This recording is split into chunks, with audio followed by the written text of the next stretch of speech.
Good evening, ladies and gentlemen. Ed Fields here along with the lazy one. Or should I say the busy one? Yes. The busy one. Can't call me You're busy. lazy. Yeah, you're lazy.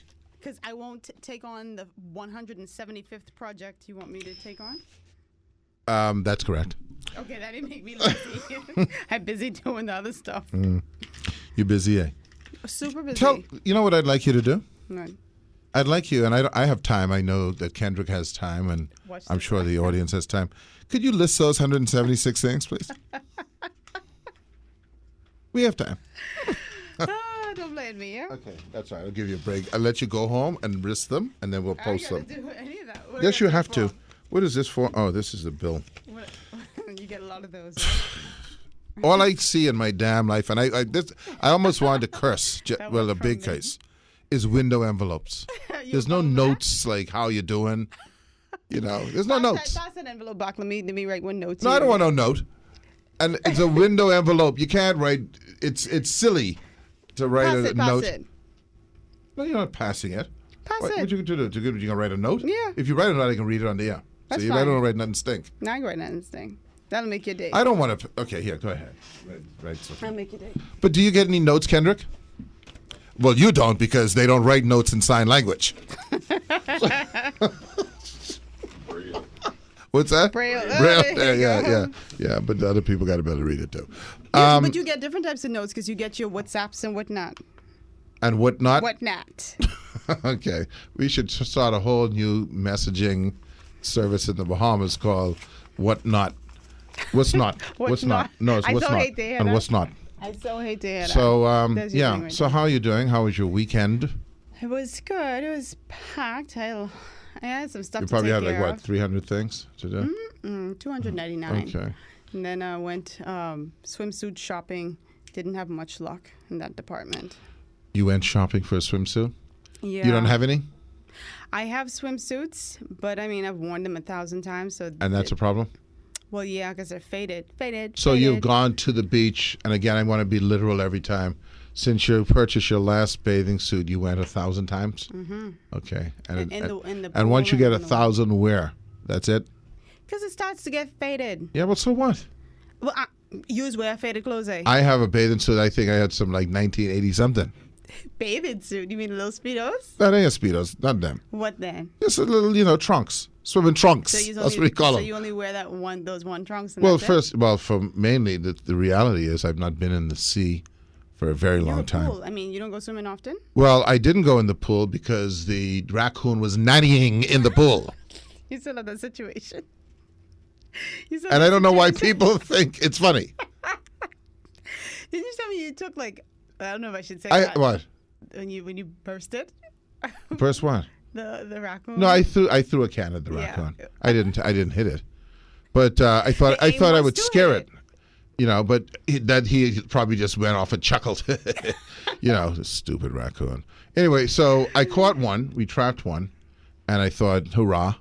I literally said hurrah, and we released him into the wild. You released him. And right back to your and pool. then, well, if he did, he's a smart raccoon because we released him far.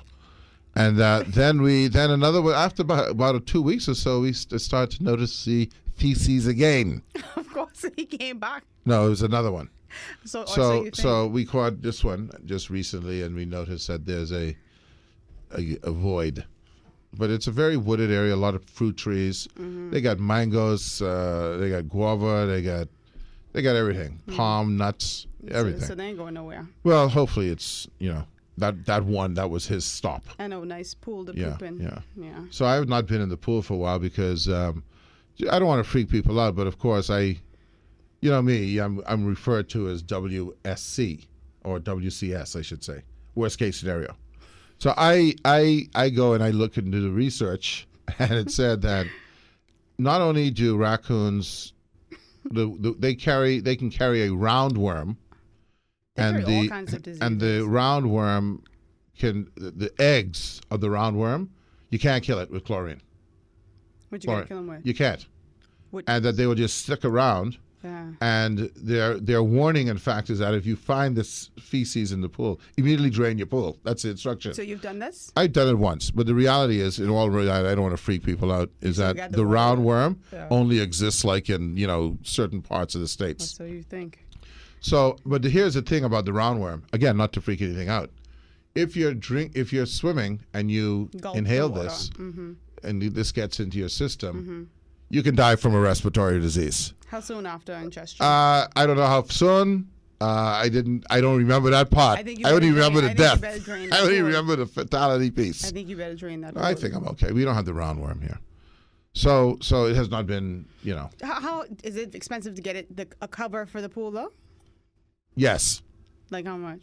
not investigating it. That's how much. Okay then. Well, then you You got to store. Listen, man. I'm thinking if it comes back again, I have another plan. The plan is it always goes on the first step because it can stand in the water and be out. So it won't go near the edge of the pool where it can fall in. Mm-hmm. So what I'm going to do is either cement that step so that it has to drop, or I will get a cover just for that area. and solve your problem. I hope so. I put some tables over it, and I don't know how he got in, but he's still stalled on the first step. These people, they're trying to drive me nuts. These people, these animals. They're trying to drive me crazy, Yeah. I'm telling you. But anyway, let's hope that's Yeah. it. So going back to the swimming trunks, I have not used my swimming trunks in a while. But, I use the same trunks. I've had them for a while. They are faded, and I don't care. So what? Yeah, people don't look at men. Anyway, Yeah. they don't. I mean, ain't nobody cares. I suppose if a man has faded trunks. Do you on. have bust adjustment issues? I do have. Well, here's the thing. That's absolutely correct. I got some bottoms, right? So these are for two pieces. So this is a bikini. This is for I'm a bikini, visualizing. right? Go ahead. But it's difficult because I got some chungamungamungas, right? So it's what? hard to find chungamungamungas. I don't know what that is. So it's hard to find for my size. Yeah. And that's not just an issue for me; it's for a lot of women. Yeah, but if you could break down the Tunga Munga thing, I know about Junga. I don't know about Tunga Munga. Junga is something else. Okay, but you're saying that your breast size. Yes. So you They- don't they match, your bottom doesn't match your breasts in a proportionate sense. No, no, So, absolutely because not. most people would have, you go and you get a two-piece, because they don't have mix and match. Yeah, you it's could just to mix get it. You could. Yeah, you could mix and match. But then that throws off the store inventory, doesn't it? No, because Okay. they bring in separate pieces. But it's Okay. an issue for a lot of Bahamian women here because they get these little tiny triangle tops. So- that, like, so what you have is what you prepubescent call- girls should be wearing. So you have what you call BH, what the bungi hang. what? Bungi hang. What's That's when you that? bungi hanging out the bathing suit. You don't have that? No, because my bottoms fit me perfectly. Kendrick, why are you looking at me Kendrick, he in a always- I don't know quizzical, why does he do this? in a quizzical way? Because you're an idiot. Like, who does this acronym for every single thing? And Well- I'm supposed to know what BH is with bungie hang. Well, it could be buttock hang as well. But what I'm saying is, Kendrick? if you have The bottoms are fine. The top Okay, is an all right, issue, so okay, I have to search for. okay. I just ordered some today. So anyway. what's the issue with the top? Not enough. Not enough. Cup? The cup is my Okay. cup's runneth over. You need more like a tumbler. bucket. A bucket with strings. Yeah. Okay. I mean, you should get. You know what you should do? Why don't go like the Flintstone them? I get them coconut and tie them up. That look native. I just tie them up. Yeah, there. man. You get the coconut, you cut them in half, and you do a little rope between, and that way you can space them as you need. Or how about this? I just order my size online since they don't have it here. Okay, all right. Which is what I did. Okay. So when you order your size, it's not you just say Rogan size, and they send that. Yeah, they said that. They Okay. said I say All Ruby right. size. All right. Make sure you don't get that BH though. I don't have the issue. He's so fool. All right. I got an issue. We'll be back in a couple of minutes. Such an idiot. I got to tell you, Kendrick, I liked Jatunde's drops, man. They're His good. voice is Oh, stellar. that's fantastic. Beautiful voice. You know, we used to do them overseas. We doing them, you know. You know. Big in them jobs, yeah. Yeah. Local. But I want to say thank you to my sponsors, Heineken, Sunshine Insurance, Arawak Homes, Woodlawn Gardens, Alternative Dispute Resolution Bahamas, Wendy's, Coca-Cola, Roman Meal Bread, Superwash, Bristol Wines and Spirits, National Fencing and Scottdale Bedding, Subway, Seafowl, KFC, Island Luck, Bahama Grill, you know how that go, Bahama Grill, and Cable Bahamas hopefully is going to be our sponsor in the next week. So we're doing good. We get, and of course, insurance management. Insurance management. That's for boys from that time. Yeah. I used to work there. Yes, Were you I do aware of that? remember. Of course. Okay, good. I listened to you when you were on the radio years Oh, ago. okay, good. Listen, just before we get our guests, we got two guests this afternoon. We have Alfred Sears, who's just announced his candidacy for the leadership of the Progressive Liberal Party. And we have Ace Newbold. We're going to do some interesting analysis later on. And I think maybe even Juan is coming by. I'm not sure. We'll see. But before we do that, you have to recap, because otherwise we'd be the odd ones out. We have to find out what's happening with the Trumpster. Now, I didn't check the internets today, because I'm checking to see when he screws up again, right? That's what you're looking at. That's what I got going on, because he made the announcement where he endorsed Ryan and McCain, and it was lukewarm. He was reading from the paper. It just wasn't. He needs to be offensive. That's his thing. Yeah, that's his shtick. That's his. He can't. That's the only. And by the way, and we'll talk about this later on. A reporter, or not a reporter, but a contributor to MSNBC, the most sane thing I've heard during the whole campaign, highlighted two things. One, the fact that what Trump has done, and for selfish reasons, obviously, because he must know what he's doing, has unleashed some people, some approaches to things that he is not going to be able to put back in the box. It is a stated fact that because of post-industrialization and jobs being outsourced, etc., the traditional white male union job, $25, $35 an hour, is gone. And 25, I heard this from Michael Bloomberg, in fact, directly in a lecture he did, the age group of 25 to 45, 50-year-old white males are depressed, highest rate of drug addiction, and high level of suicides. They're dying faster than anyone else. And as Michael Bloomberg put it, there's no end in sight. So this is what has been unleashed, a lot of anger, and they can't put that back in. The other thing that this contributor mentioned, Rogan, was that it's also exposed, and this is the word she used, the deterioration of the media. She put that against the backdrop that the media has been, for many, many years, because of social media, etc., incurring huge losses in the billions of dollars. And so they latch on to anything that's going to get attention. That's why you see, like, when there's a bombing or something, they latch on to a thing for 5 or 6 hours with saying the same thing over and over. They just require this because people aren't watching. So when Trump came along, the kind of fact that he's a roving, that was good news for them. He's just a bowling ball, man. So that's the two things, and we're going to talk to Ace about that later on. Yeah, you see, Hillary's leading him now in the polls amongst registered voters. There are too many categories that she's leading in. She's leading in. Romney led 14 points in the last election amongst college white people who had a college education, white. She is now leading 4. Wow. She is leading. By the way, let me just say about your people, my people, your people, 1% for Trump.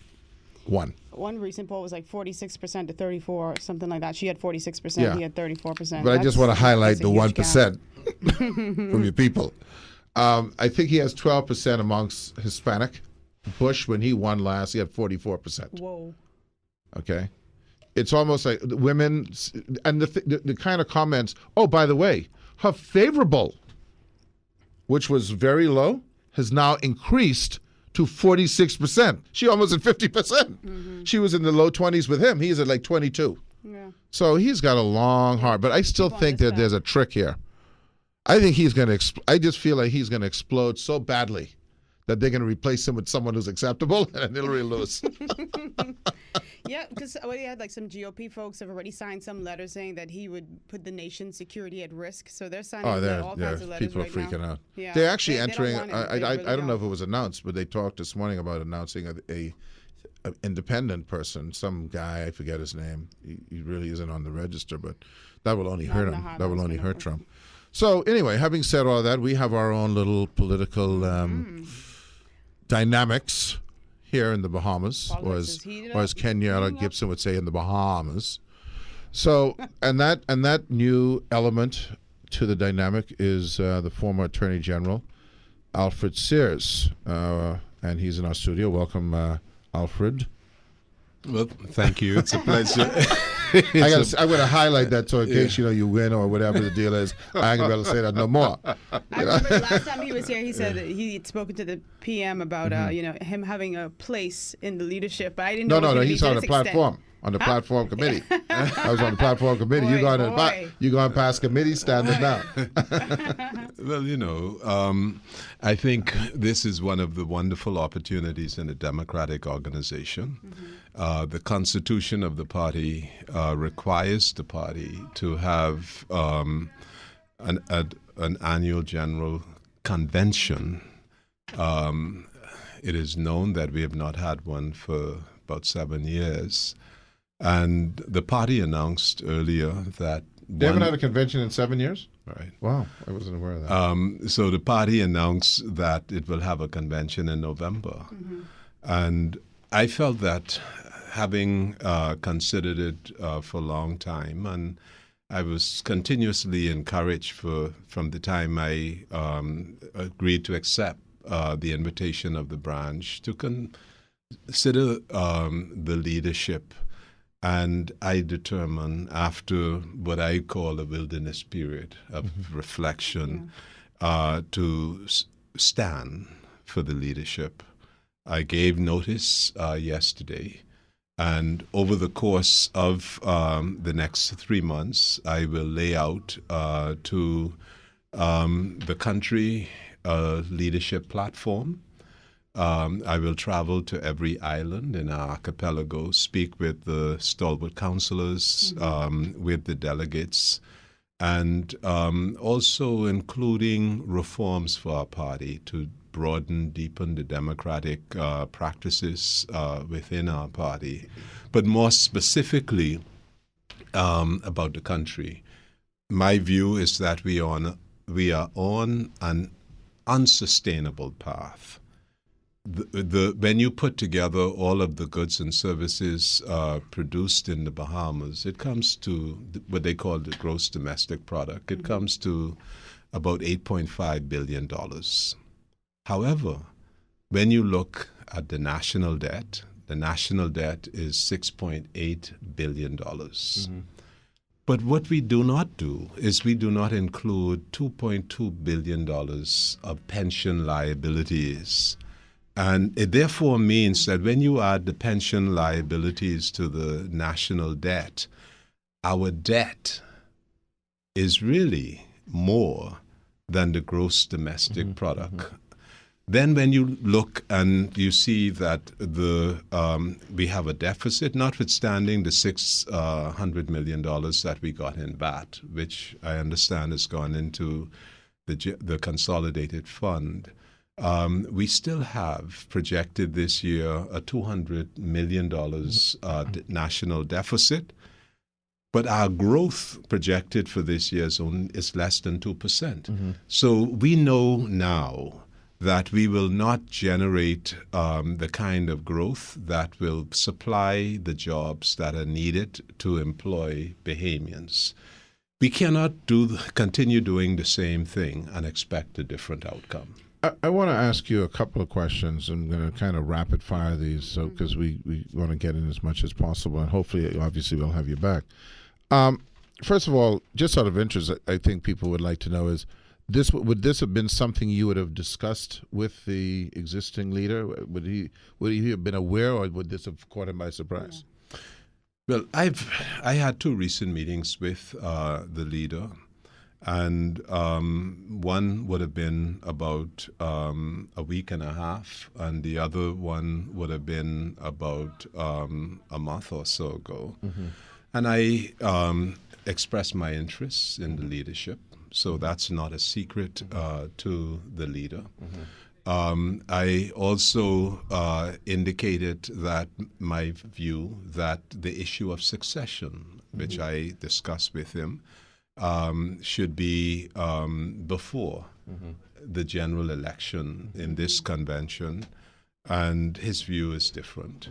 And I decided on Sunday I'll give notice. I tried to reach him on Saturday, and I also tried to reach him on Sunday. I got his police attendant, right? And they told me they were on the plane on the way to Exuma. And I called again. So I sent a text, and I called again.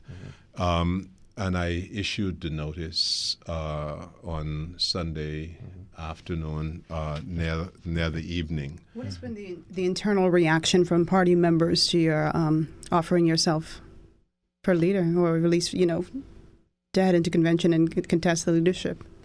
I must confess that I've been overwhelmed by the number of calls I've received from many of our Family Island stalwart councillors who have expressed elation that there will be an opportunity to participate in the democratic process of election of the leadership.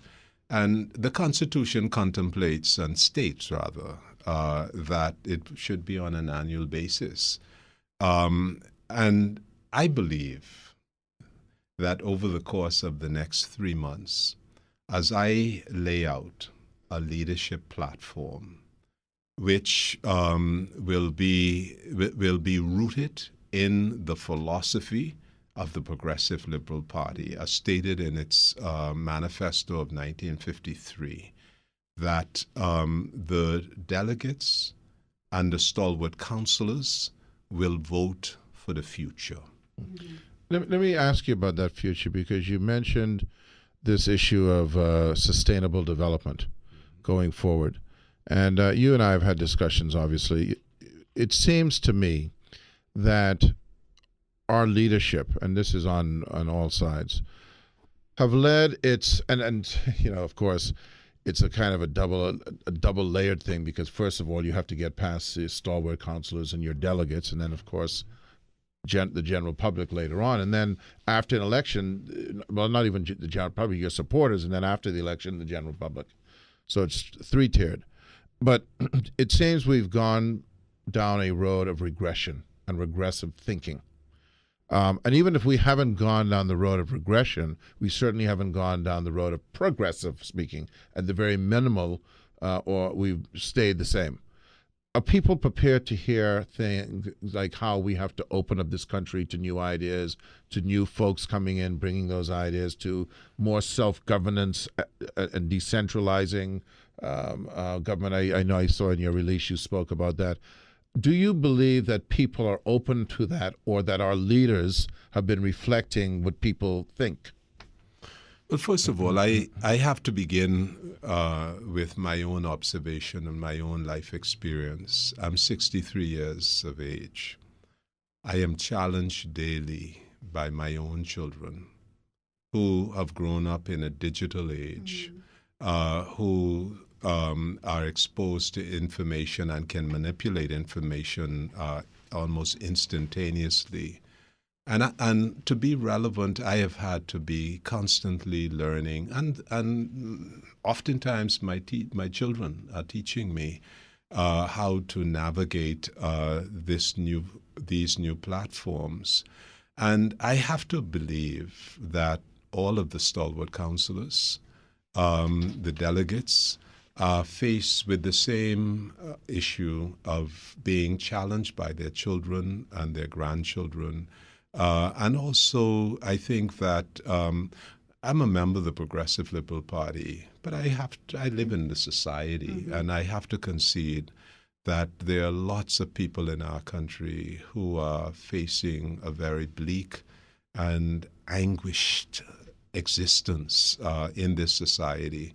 And there are young people, even who are well prepared, do not feel a level of welcome and optimism returning home. Right.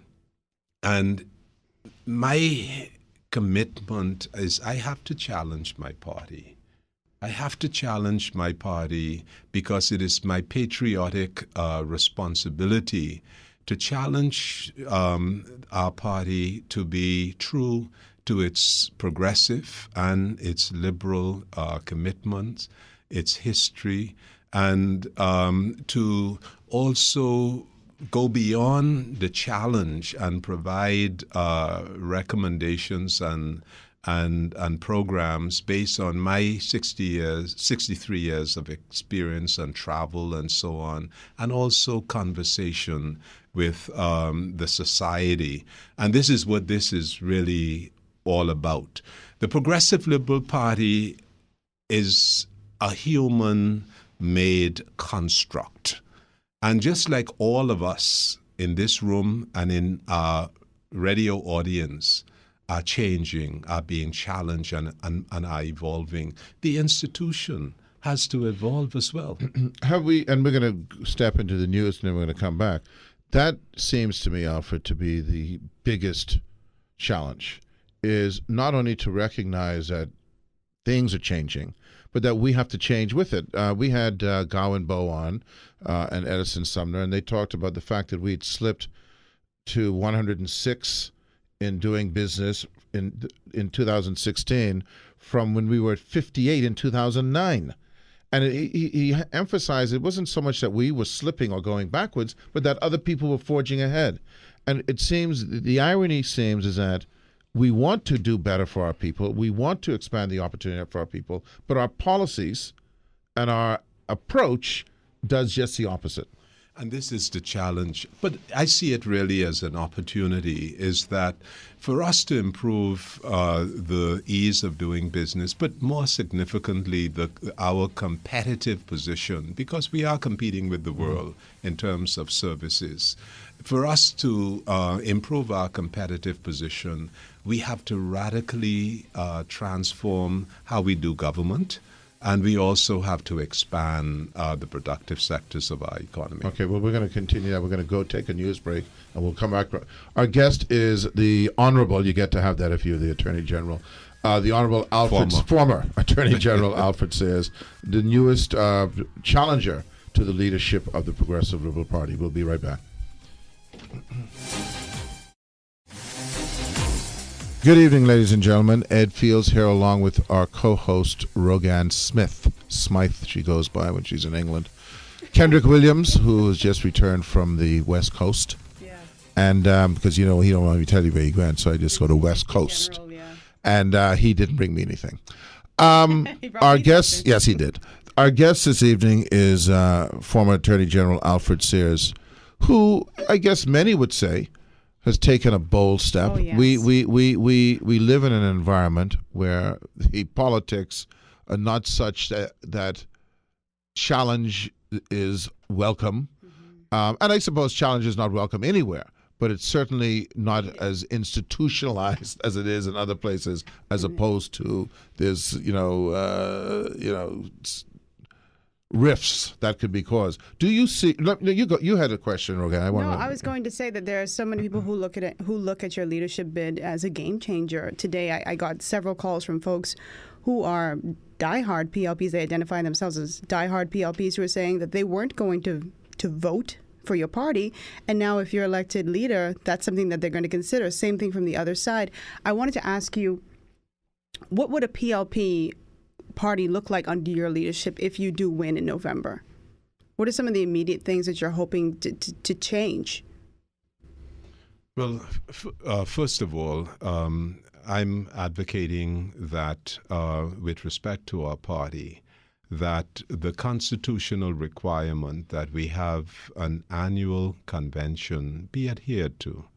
Because the convention is designed to accomplish about four things. One is that there is an annual review of the performance of the party so that the party has an opportunity to correct itself, especially when in government.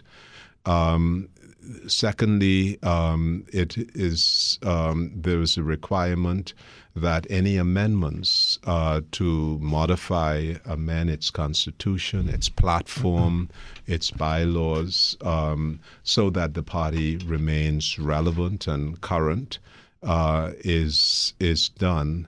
Then, of course, especially leading up to a general election, that it provides a national platform to showcase its candidates and to present especially new personalities to the public, and to provide the public with an idea of the vision of the party that it will pursue in government. And fourthly, it requires election of or contests for every office, except one. That is the only office which is not elected, that is part of the leadership, is that of Secretary General of the party. And that office is an appointed office by the leader.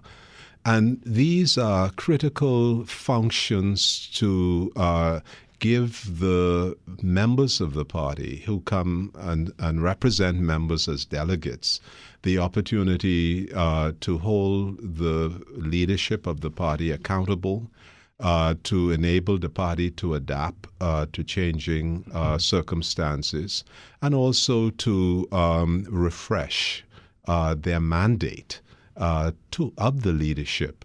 So these are critical democratic functions. Now that you've thrown your hat in the ring, do you anticipate that the others will follow suit? I would hope so.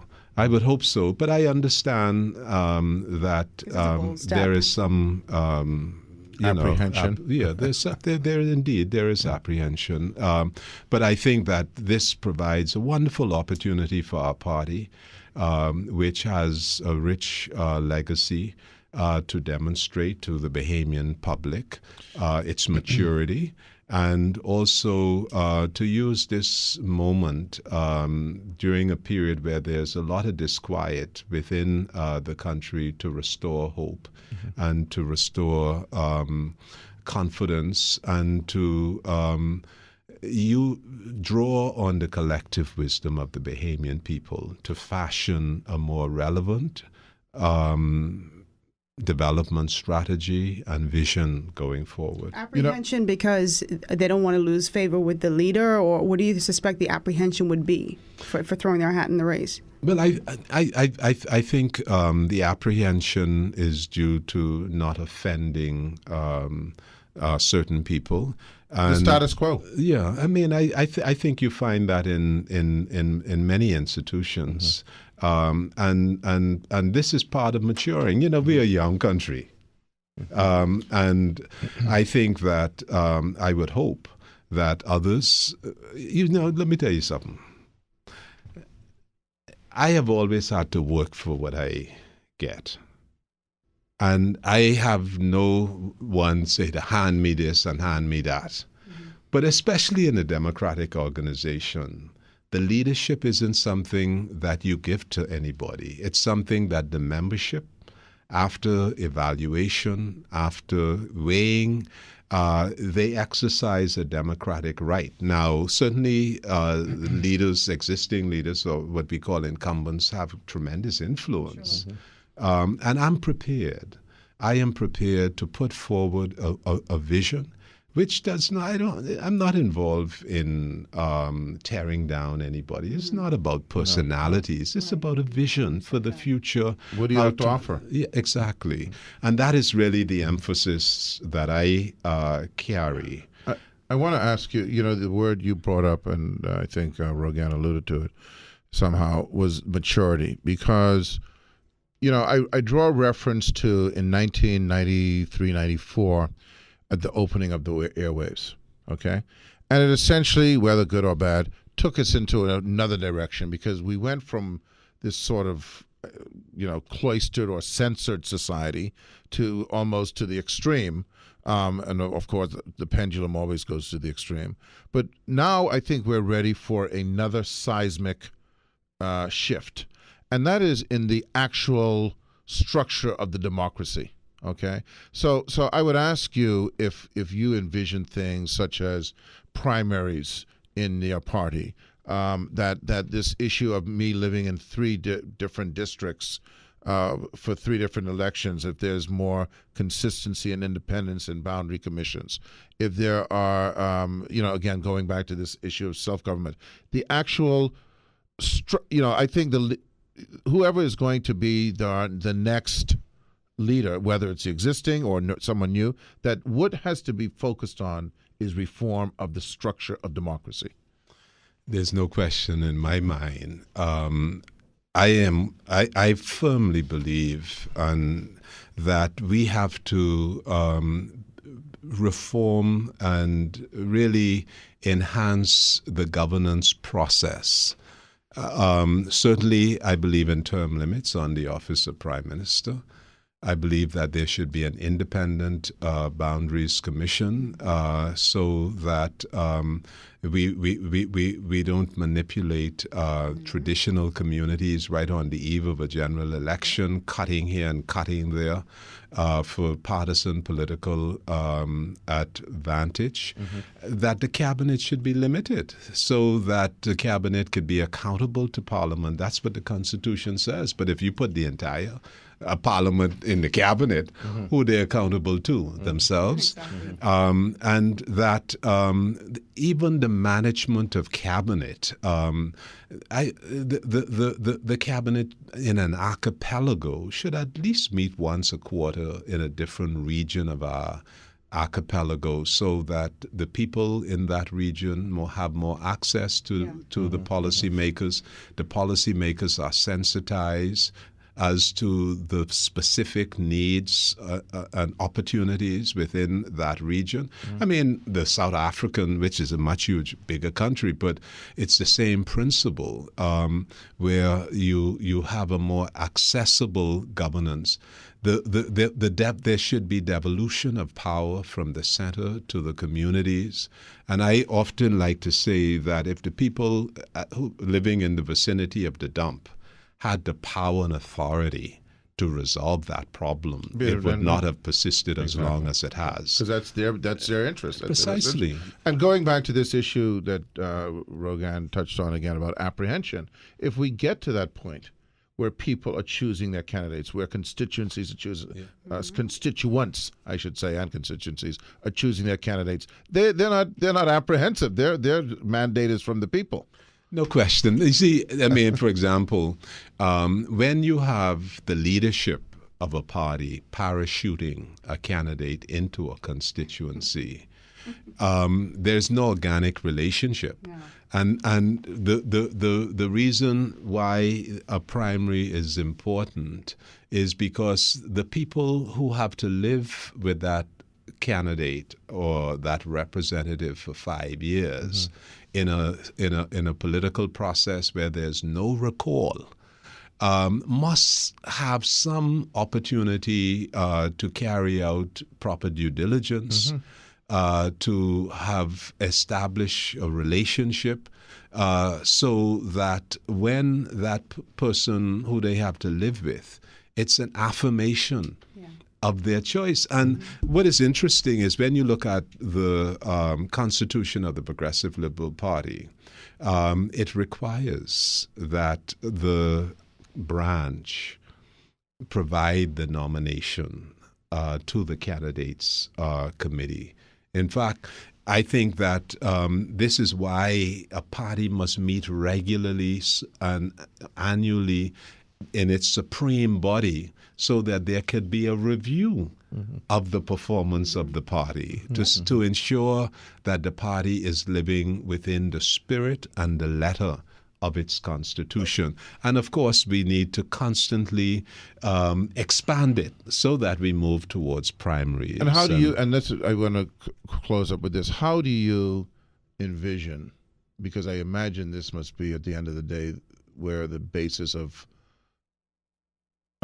your success might come from. How do we catalyze more folk to be engaged at the constituency level? Yeah, the average constituency level, you're talking about 30, 40 people. Usually it's generals.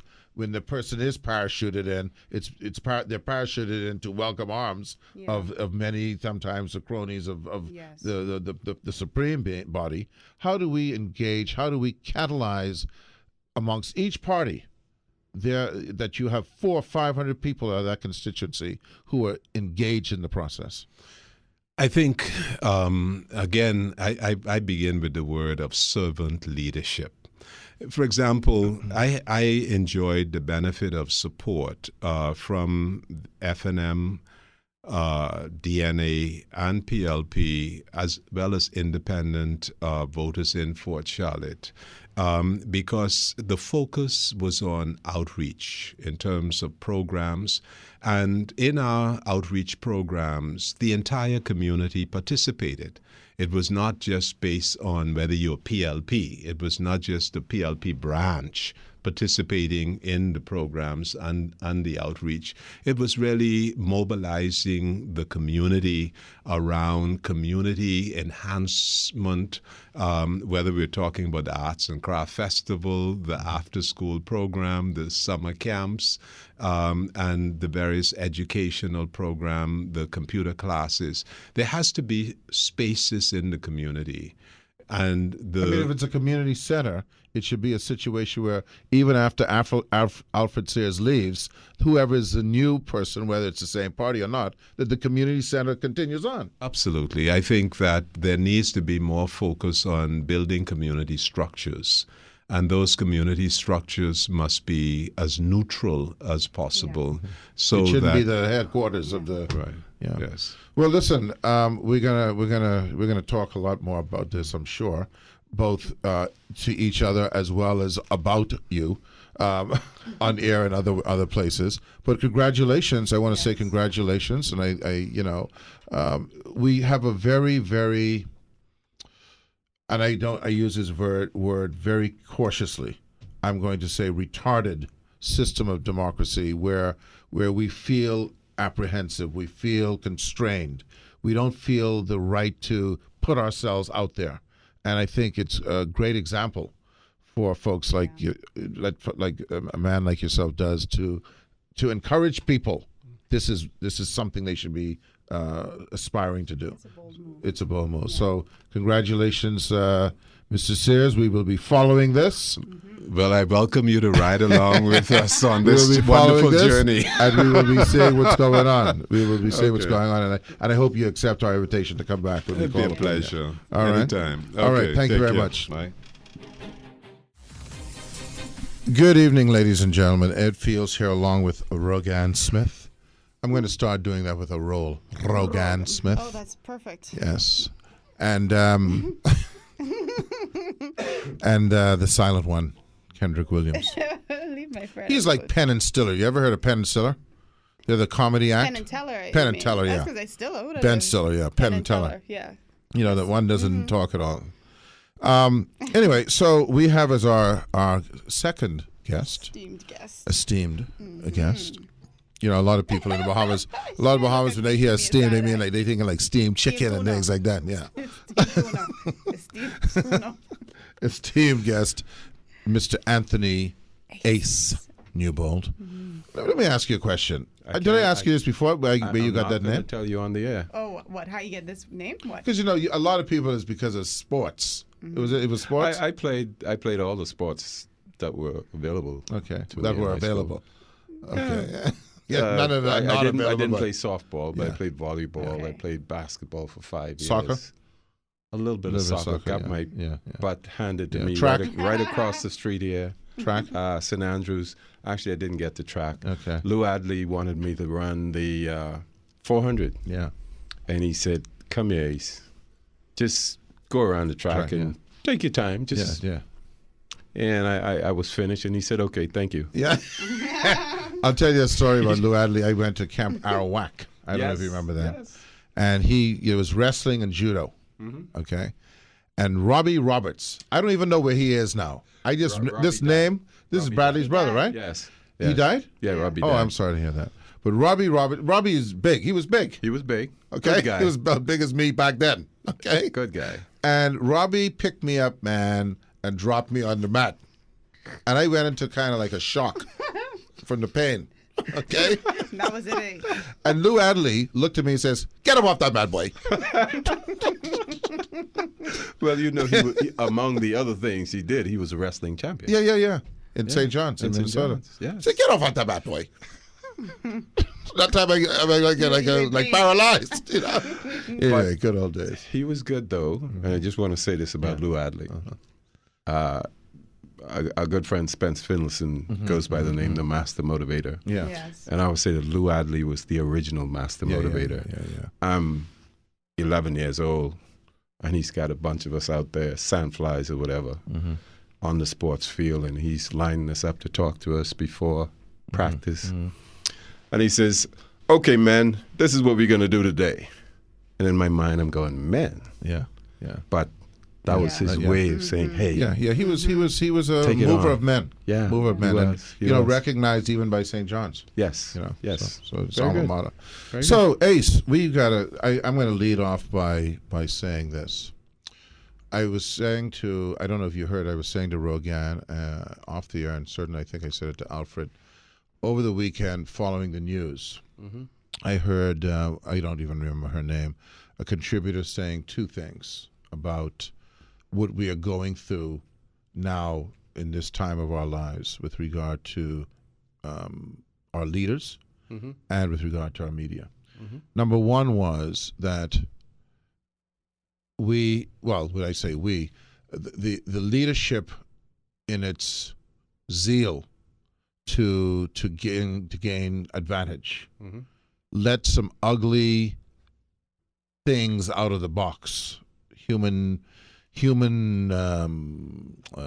attributes. I don't know if you can call them attributes, characteristics, frailties out of the Leaders box. meaning leaders of the country or leaders of media? Leaders of the country in the first instance, who seek to be leaders of the country, various countries, they go to the lowest common denominator, and they let these angry characteristics out of the box. They appeal to people's inner anger, because a lot of people are, as I think Alfred says, just in an anguished state, and they can't get that, and they're not going to be able to get it back. That's one of the danger of primaries you were just talking Right. about. Then the issue of the media feeding off of that for this purpose of ratings, as opposed to playing more of a moderating kind of filtering role in terms of leadership role. right. So that hey, look, we see this, but this is not, because if they're going to promote the bad stuff, they can promote the good stuff, Yes, right? Yep. We had, as you know, over last week, I wrote a blog about the crime, the fact that we didn't have an issue in July. And I think a lot of people miss the point of why I was stating that. It wasn't to highlight that there was a reduction in crime. It wasn't to highlight that someone did something miraculous, but it was to highlight, to say, why are we focused on the gloom all the time? Why do we want to put people in that state of mind, as opposed to giving them, even if it's an inkling of hope, but forget about hope, just reporting it. But they reported it. I think were you expecting it to be on the same level? You wanted them to get the same treatment to the fact that we had no murders during that month, the same treatment we give when there is a murder? This is what I did say. I said, look, if we had See why two, they wouldn't do that. if we had, pardon? Because I could see why they wouldn't. I said to them, when we have two murders in a row, that's reported. If we have three murders in 3 days, that's reported. Why didn't we have no murders in a week, no murders in 2 weeks, no murders in 3 weeks? Even if it's a little note, we didn't. And then why isn't it as big of a deal? But this is the question we talked to. And one person literally said to me, they said this to me, I have it here in text. Well, when we do that, our sales plummet. They said it. So, I mean, I just feel disheartened that someone is expressing that sentiment as to the reason why. There's so many parts of that I don't have. We need 2 hours. That's why you need. That's why you need. That's one of the reasons why you need ZNS. An organization, a media organization, a media house that's not driven by money and profits. Right. Because those sales go down and there's no money, and that drives everything, unfortunately. Right. That's why we need a ZNS. There's a give and take for everything, though, because even with having ZNS, people accuse it of being a propaganda machine. So And you it has have to been, be and careful. it has. That's why I said the people outside can't see me doing this. You can see me doing it, right? Yeah, you do in the quotes. quotations. Yeah. A ZNS. But even not to interrupt, even in the old tradition of newspapers in the States, they were not profit centers. No, They were weren't. owned by conglomerates. Yes. So they were able to do the balance scenario. They were able to do the balance thing, and until we have that, it's not gonna happen. Yeah. Unfortunately. Boy. You want eyeballs on the newspapers. You want eyeballs on the television sets, and people like that. Again, you're feeding people what they want as opposed to what they need. Another mantra of mine: leaders take people where they need to go as opposed to where they want to go. People being what they are, we're going to look for the thing that feels good, that gives us the most excitement, that we don't have to work too hard for. That's what we're going to go for. Unless somebody who knows what we ought to have grabs us and say, I understand what you're saying, but this is what we need to do. Well, we say that that's what we're attempting to do. That's why we don't go with the call in and the emotional stuff. And if it affects the ratings, it affects the ratings. I would tend to think that there are enough people out there that A, will listen, and B, that you'd think that can catch on. That would, people say, okay, you know what, there's potential there. Some of it will catch on, but again, that's the reason It's in for the National leadership. Enquirer, That's the reason for leadership. Yeah. Somebody needs to harness the energies, the attention, the focus. Somebody always needs to harness that and take it where it needs to go. Otherwise, you just have a lot of energy out there doing whatever it wants. Well, let's talk about ZNS, okay? You're the man up at ZNS, so let's talk about ZNS. PBS, I love it. I love it. Okay, the only time I don't watch PBS is when I go to PBS and they don't have something on other than some movie or something. But anything it has on any informational piece, I watch that because I know it's going to teach me something. I'm going to learn something. Is ZNS at that point yet? ZNS tried that, I think, in the beginning. We're talking about television now, Right. I think we tried that in the beginning, and I think we were on the way with whether it was It's Academic and all the little programs that we had. No, we're not there today. And we back the money again. And again, you're talking about PBS. ZNS needs money. With television, the rich man's toy, eh? Yeah. That people feel they should just have. Where ZNS is, we ain't see the Labor Day parade on ZNS. Well, when your representative go to Parliament, you tell him, don't give them people at ZNS no money. We just wasting time with them. Well, no, right? Balance here. It requires money to do all those things. In my mind, ZNS, $15, $20 million a year, period. To get that place sorted out, rebuilt, proper equipment, properly staffed, properly trained people. I tried to get, and Ken Deere will tell you, I tried to get him to come to ZNS when I was in the mix as such. I can't blame him for not coming. But I always say, you complain about the reporting at ZNS, you're good, come to ZNS and make ZNS what you think it ought to be. I don't, Ace, I have to disagree with you there because I don't even know if just having the talent come to ZNS will change things because there's so much political interference over there. That's why I said I don't blame them for not coming. That's why I said I don't blame them for not coming. Could we ever see a construct where it is a publicly owned station that is subsidized, answerable to Parliament, but completely, answerable somehow to Parliament, and not to the government of the day. Right, the budget is there. It's like a BBC, et et cetera, et cetera. BBC, right. BBC, it happens. CBC, it can happen. Because let me throw a little weird example at you. I was talking with, the gentleman from the AMCC, and he was telling me about how we were talking about various things, and one of the subjects came up to graveyards and how we don't keep our graveyards. Right. Now, I could imagine very easily a series or a documentary on graveyards in the Bahamas. And you know what he told me in this thing?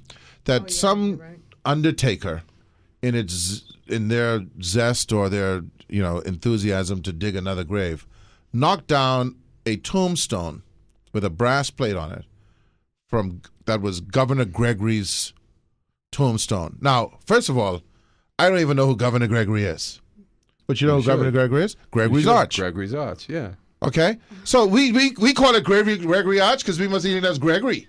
Gregory right there. So I don't know. So when you see how you perked up? Yeah. Imagine our children seeing a documentary on all the graveyards and someone like an Ace Newbold narrating that and highlighting the different people who are buried in these different and how they relate to our history. That's what I'm talking about. Thank you for the promo. I'm doing something called the Graves at St. Matthews. All right, there are 5. I thank you. I thank you. There are 5 grave sites out there. 5 at St. Matthews. There are 5 grave sites out there. There's St. Matthews. There's Easton. There's the Jewish Cemetery fronting on Shirley Street. There is Center Burial Ground on Eastern Parade. And there's a burial ground for people of our hue on the other side. By the soccer field? By the soccer field. All right? And we don't know these things. I don't know, but I mean, I know. I know. I think that children, no matter how old they are, I mean, I'm talking about up to 16 years old, right? That if they're sitting in front of the TV and or in a classroom, and this is a thing produced by ZNS TV, played on ZNS TV, but can be played in the classroom, that they're learning about themselves, and this is exciting, and we're so detached from our history, so we're not true. It is true. One of the reasons I decided to do it and would like to do some more things. And then I have something to do with your parliamentary buildings because I'm one of the proponents of building a new parliamentary complex. I say, we build new government. It's another government building. We're building one down on John F. Kennedy Drive. That would be 2 down there. That's $50 million. Costs you $30 million to build one for the new parliament. What's the problem? Problem is, people don't have any respect for politicians. And so they say, we ain't building you no building. So But these are institutions, man. This is what people come from far and wide to visit, from Mayaguana. See, how many people from Mayaguana you think say, you know what, I want to go to Nassau to see Parliament? Well, they may want to come in there, and fine, I understand that. Historically is good. But see, I also believe that you should pay MPs and ministers properly. I think you should pay ministers $100,000 a year. I think you should pay MPs $40,000, $50,000 a year, and tell them you have to come to work in here every day. So you need to build a parliamentary complex with offices for 38 members of parliament. Or have less members because maybe you don't need that many. Well, however many. Office for the speaker, accommodations for the press, accommodations for support staff, a library. Build this thing and say to these people, you ain't running no law office here, brother. You are an elected member of parliament. The people elected you. Your leader made you a minister. You need to come in here and work for us all day long. But you expect somebody to go do that for $28,000 a year? You got to be kidding. By the way, and I'm sure it's done other places, but I abhor it. The fact that, we can go from having 38 to 40 to 41 to 50. Why can't we institutionalize these things? I mean, why are we, I mean, that's a whole nother subject, but I don't want to get it. It's just too much flow, man. It's too much nonsensical stuff, but we can save that for another show. We can save that for another show. Fine. I want to get back to this point about, and I know that a lot of our good friends, they think we're bombastic and that we are berating them. We're not, because there are a lot of good journalists in this country. What we're talking about is here's the dilemma. Do we as journalists, and I'm saying we now, feel that we have a responsibility to assist in the growth of the nation as opposed to just benefit from it? I didn't know that we understand or think about it that deeply. And so until we do, No, we won't. We won't think that. For example, members of the press, we leaders. We help to shape public opinion. People believe what we say, which is why it's so critical that we be responsible in the things we write and say on radio and on the television. Do we think about that? Maybe a little bit. But is there somebody who's sitting there going, yeah, we really are leaders? Well, I don't think so. I talk about it all the time and trying to get some other people to buy into what I'm talking about. The last time I was here, talk about the roles of the press, for example. Again, what is the press supposed to do? I'm going to sue you guys. Yeah. You right? sue him because I don't know how to get down there. Sue Gabby. Remember I told you that was going to happen? What are the primary roles of the press? Yeah. Hold the government to account. First primary role, hold the government to account to the people. Publicize issues that need attention. Bring people together. All right? And to educate the public. Role. Yes, those four, everything is covered in those. But all of that comes under the umbrella of leadership. And if you're not thinking that you're a leader, yeah, we have a small country, Anthony Newbold. When you look at a country as large as the United States with so much freedom, so to speak, is there any? And I'm not talking about by the state, but is there any sort of possibility that the owners of media, because it's a small grouping of people, that the owners of media could come together to create a set of standards that, well, let's put it this way, a collective mission statement, so to speak. Every organization have these mission statements about their objective. Can we come together, you think, or it's just too competitive? No, I think that can work if we just adopt a code of ethics, all of us. Your boy come with his handouts. Online, Again, he come with his handouts, man. Yeah, I love it. And I just make a statement and he had out. Yeah, right on point, right? Great journalist. Listen, that's the way it goes. That's the code of ethics. That's the code of ethics. This is the mission statement right here. That's adopted by the press club. Yeah. Again, why I'm trying to get especially younger members of the profession. I'm not just blowing the smoke, man. Again, I want some young people to come do this thing. How many active members do you have in the press club? I tell you, I have about 26. I say about 26 signed up. You know about meetings, right? Nobody wants to come to a meeting. I get 10 people, I'm happy. People don't come to meetings. They will support a function. We have the second annual Press Club Awards banquet in November. We've expanded. For that. Oh, people going to come. Partly because it's about them. Yeah. Instead of just the pioneers this year, we got 16 categories of 16 categories? 16 categories to be recognized. That's a lot of categories. It's a lot of categories. No, but I mean, it's one per. Yeah, I got you. And Candia said to me, where are we going to find the people? And I said, we're going to have to grow them. You can. You have another handout. Yeah, I always have handouts. I came here to talk about stuff with you. But why do you think the reluctance for these? I mean, if you're going to have a press club, people need to come out to the meetings. Again, not buying into why it's important to get together with your peers. A lot of young people do that online, which is unfortunate. That personal is gone. You don't know how to relate to people that much anymore now. You send them a text. And what are you typically discussing in these meetings? We're discussing ways to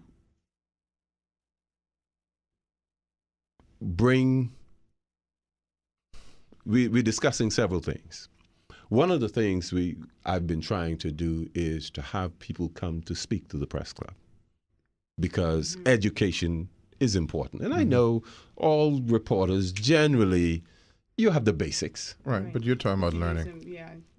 Yes. Learning, yeah. All right. Experiences. All right. We had Darrell come in. We had Dr. Nicola Roll come in. We had a journalist from Canada come in and speak to us. That's the kind of thing I'm doing. But I also say to the older members of the press, come help me out, because I want to have teaching seminars, not only from people from abroad. I want some local people to come with me so that we could talk about how we could make the profession better. See, I would like to see, the biggest thing we have when we talk about press nowadays is especially the introduction of the talk show. And of course, we still have the traditional newspaper and radio and TV broadcast. But wouldn't it, personality should be the entertainment side of it, but not the information. We've gotten the information as the entertainment, right? As opposed to, would you prefer to listen to Walter Cronkite or Diane Rather? Do you know what I'm saying?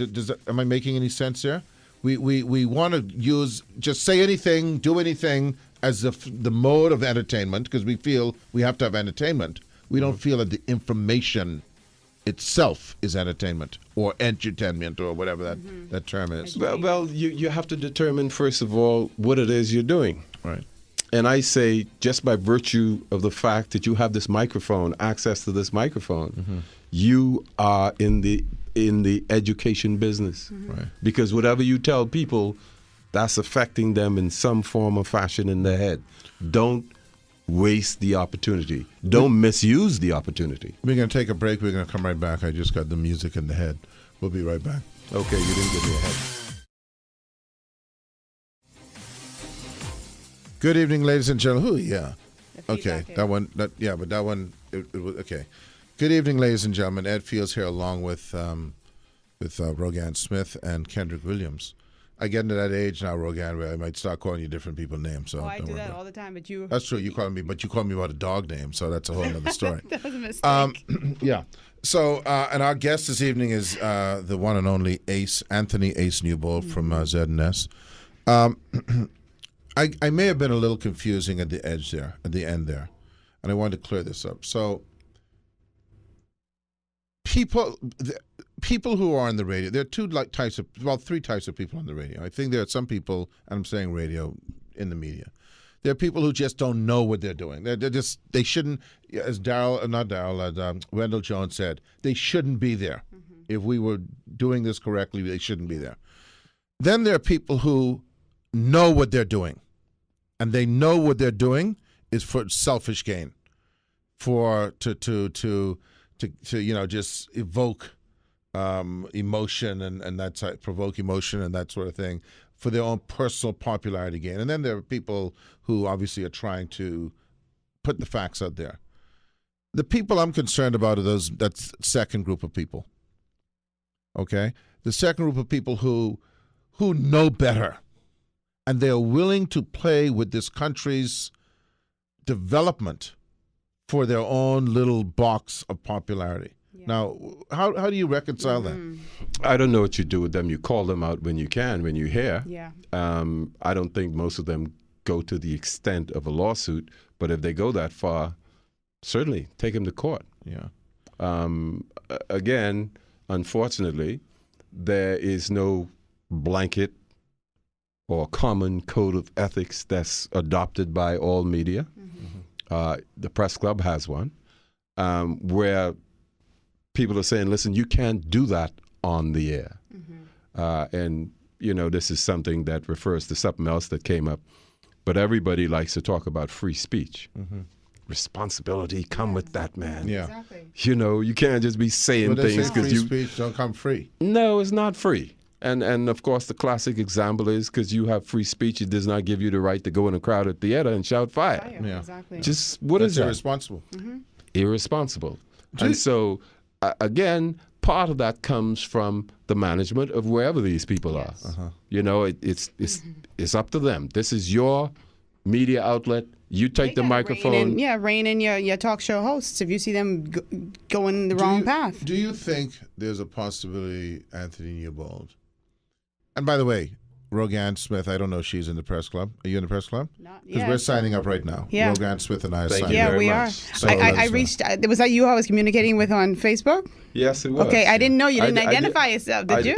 I didn't forget. Okay, so yeah, we're signing up now. And by the way, that extends to people, engineers, etc. It extends to everyone. So Everyone you in sign the up to press. Kendrick. So Everybody by the way, is so we'll just I'll sponsor Kendrick and Rogan if Okay, they have good. any problem with that. Good. Okay. Now, what I want to say is this: is it possible to create a seal of approval so that the press club, based on this code of ethics and based on these guidelines, Oh, I know where you're going. one can say, okay, you don't have to adhere to my code of ethics, but you know what? We will award that seal To those to who that do. show. And so that people know, you know what? If that seal ain't on that show, you can dismiss them. Yeah, they fly by night. See, I think it's important. We have to find a way, Anthony Bold. See, I don't have a problem. That's a good idea. Okay. I like this. Great idea. You see, you can't force people to do things. Yeah. true. But you can There's a way force around them it. not to do it. So the reality is, if you tell me I have the seal, then that's saying, you know what, you have lived up to a certain standard. You've lived up to being factual. You've lived up to not being, a certain way. Now, anyone else can do what they want, but you know what? People aren't necessarily going to listen to you. I think that's something we may begin to announce at the Press Club Awards banquet in November. You writing that down? You see me? I'm writing it down. By the way, we're talking about it, and I know you want to go on to something else. Yeah. The committee that will judge the categories: Sir Arthur Folks, Excellency Mike Smith, Jessica Robertson, your good friend Eric Ward, Antoine Ferrier, Julian Anderson Roll, and Valdez Ferguson. So nobody in the press club is going to judge anything. Yeah. Those names I just called, Good people, man. Yeah. that's the idea. Yeah. All Well, right? that's good stuff. So I think that that's a thing that you need to, you have like the Bar Association and the American Medical Association. Medical Association. Yeah, you can't. You ain't got no doctor who ain't got no thing up on his wall. Right. And by the way, just because you have the press club, because you're free to join, I assume. Yes. Just because you have the press club certificate on the wall, well, that ain't the seal. That's not the seal. Yeah. That's not the seal. That ain't the seal. Okay. We'll work it out, Ed. You ain't We'll got the work seal, it out. man. We'll All work it right? out. I can work with you. We'll work it out. Yeah, but no, again, people like yourselves, you got, and that's all I keep saying. It was never about Ace Newbold. It's about the press, and the more of us. I know various people don't care about it, but I've said it to reporters and editors. You don't need to put yourself on the line if you have a particular position on anything. Well, in all fairness, up until about 5-6 years ago, when I was a reporter, you go to a press conference, it was 2 people. True. Because it was only 2 newspapers and True. Nest, That right? was it. Right. That was now it. now it's it's a decent core of people. A decent number. Or potential core. Potential core. core people. But what I was going to say was, you don't need to put your name or reputation on the line. If you belong to the press club, you convince the press club that the position you have is a worthy one. The press club has a statement on the issue, whether it's the thing in the House about the ruling by the judge or whether it's about whatever. The press club says this. Yes. That's the way it ought to be. So it ain't Ed Fields saying it. Right? And you know how many people in this society will start shaking if they believed that the press was together enough to start doing that? Because it's certainly not going to come together on the lowest common denominator. No. It's going to come together on the highest standard. On the highest standard. All right? Yeah. And that's what we got to do. Yeah. Right? Well, the biggest thing, of course, in a small society is obviously egos that you have to overcome, and I think that's a big part of it. Yeah, big part of it. But I think that what has to be drawn out, and you and I, all of us know, and we're not calling names, so anyone is free to include themselves in this group. We all know who think bigger than themselves. You know what I'm saying? Who they're thinking outside themselves. They're not thinking about, well, I got a radio show and so I'm a Mr. Popularity or Miss Popularity. But I'm trying to achieve something here. You know, and that is the ultimate thing, you know, Rogan. What is the motivation today, maybe or versus yesterday, of why someone goes into this? Because it ain't for the money. No, it's not for the money. So the question it's to feed the ego. It's just narcissism. Or is it to do something worthwhile? There are a couple of people who want to affect the society in a positive way. There are a couple of people. Boy, I think they're in the But minority. it is a minority. Well, I'm not going to disagree with you. Unfortunately, they are in the minority. But you know what? You're right. There are people. Yeah. And I could count a couple people on my hand. People who want to do good. You're right. And there's no reason why the press club cannot be the arbiter of promoting that idea that this is worthwhile to be in. It's not just about being on TV or being on radio or having a byline. It is worthwhile. No question. And I always wanted us, meaning the press club, to get into be a part of society. Uh-huh. And I was talking about somebody, if they had a position, to convince the press club that was a worthy position. I want the press club anyway, but I want enough people around me so that I could formulate a sensible decision. I'd like to speak about the issues we're talking about. They're discussing the Hawksbill Creek extension or whatever. I would like the press club to be able to make a statement about that. Yeah. But I need enough people around me to sit and sensibly discuss that where we could make a statement about it. Do Bahamian people, does the Bahamian public see journalists as, serious people? As anybody that they ought to listen to? Like, do they see him? Do they see journalists as, Chris, what do you name? Matthews or? No, primarily because we ain't there as a group. We could be there. Mm-hmm. I was looking at some pictures from 20 years ago. Interesting, but half of those people are gone, if not, 90% of them. Mm-hmm. But again, that's one of the aims and objectives of the press club, to build us up. That's the interesting. See, Yes. You talk about getting there. We were there. Okay, you got a guy like Mike Smith, right? For instance, right? We were there. There was no salacious thing coming out of his mouth. No, and you respected him because he was level-headed. Mm-hmm. Yeah, and reasoned, which is what you want. There are tons of them that you think past: the Gladstone Thurstons, the Athena Damianis, the Nikki Kellys, of course, and all these. So the question is, what caused us not? And I'm putting myself in that category. What caused us not to aspire to that? What was so, not good about being them? I don't know that he can answer that. How is he to answer that question? Because I'm not sure. I can't and by the way, it's global. It's not just here. It's global. How many people are trying to be Walter Cronkite? Yeah. I'm not sure, but obviously one part of it is money. Yeah. And a lot of people are driven by money. And I always tell the story. People get tired of hearing it. I'm sorry. I was talking to the former assistant commissioner, Hewlin Hanna. And he was asking me about my daughter. And I was telling him, this was a couple of years ago, maybe 2 or 3 years ago, I was telling him she just graduated from the University of Florida. And he looked at me and he says, really? And he was amazed because the last time he saw her, I had her wrapped in a blanket. She's on the back seat of my car, and I was at a murder scene covering the murder. Your daughter's in the back seat and you're on a murder scene? My daughter was in the back seat of the car sleeping, and I'm covering a murder. Because you had to go out? Because I had to do it.